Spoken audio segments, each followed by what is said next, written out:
Assalamualaikum warahmatullahi taala wabarakatuh. Uh, Selamat datang dan terima kasih mengunjungi uh, video Gerobok Abdul Jalil.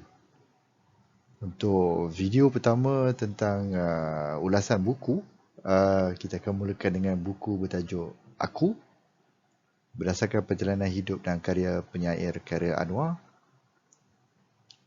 nukilan oleh Sumanjaya.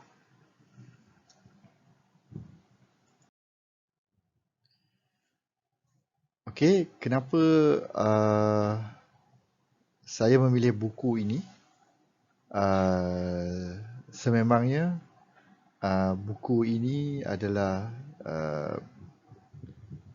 buku, sebenarnya dia adalah skrip untuk Sumanjaya selaku pengarah filem, sebenarnya untuk menjadikan kisah hidup Khairil Anwar dipaparkan di layar perak. Namun sememangnya tidak berjaya, ataupun saya rasa tidak berlaku filem tersebut. Tidak pasti apa sebabnya, tetapi skrip tersebut telah dibukukan dan menjadi satu kisah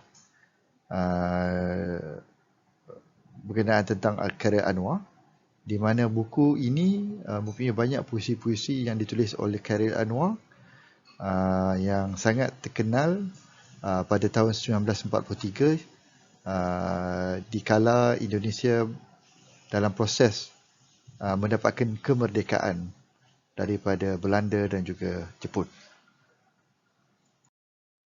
Okey.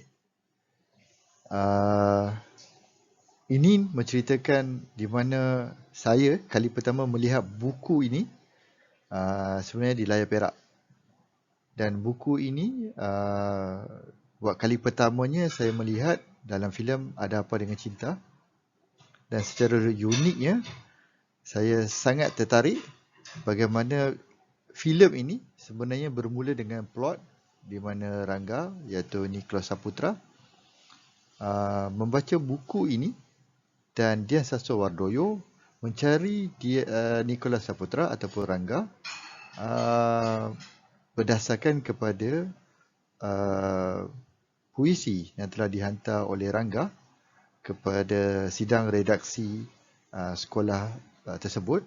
Dan dari segi kualiti puisi tersebut membuat Cinta, iaitu Nicholas Dian Sastrowardoyo, tertarik mencari siapakah penulis puisi tersebut. So di sinilah bermulanya saya mengenali buku ini dan juga tentang Khairil Anwar. Okey, siapa itu Khairil Anwar?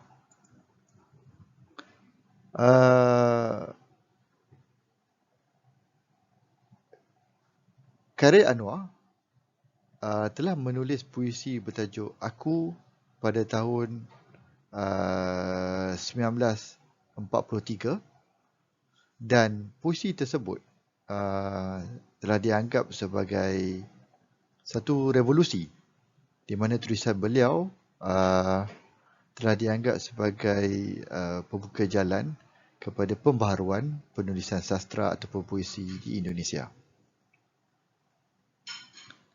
Buat pertama kalinya, puisi Aku oleh Khairil Anwar diperkenalkan di Pusat Kebudayaan Jakarta pada Julai 1943. Kemudian diterbitkan dalam terbitan dipanggil Pemandangan, dan ditukar judul puisi tersebut kepada Semangat. Penukaran judul puisi dilakukan bagi mengelak kawalan penerbitan dan menggalakkan semangat kemerdekaan di kalangan golongan muda di Indonesia. Ini adalah nukilan aku di sebuah dinding di Belanda, di mana karya-karya Anwar telah diangkat dan diberi penghormatan di Belanda sebagai antara karya-karya revolusi Indonesia. Menurut A.G. Hazarmawi Neti, tajuk aku menyatakan sikap individualistik Anwar, mereka judul semangat menafikan tenaga ataupun vitality Anwar. Menurut Arif Budiman, aku memperincikan pandangan dunia awal untuk orang lain tak harus ambil kisah tentang dia, memandangkan dia tidak ambil kisah tentang yang lain.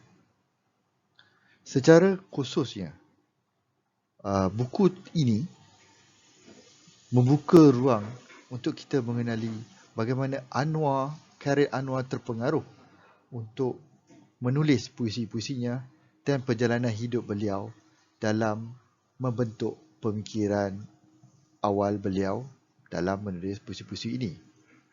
InsyaAllah diharap kita akan ada lagi sesi-sesi sebegini untuk menceritakan tentang buku-buku lain yang akan saya baca dan saya ulas dalam sesi-sesi yang akan mendatang. Dengan itu, terima kasih banyak mengunjungi Grobo Abdul Jalil dan insyaAllah boleh mengikuti playlist saya dan YouTube channel saya untuk mendapatkan lebih buku ataupun ulasan untuk sesi-sesi yang akan mendatang. Terima kasih banyak. Assalamualaikum warahmatullahi wabarakatuh.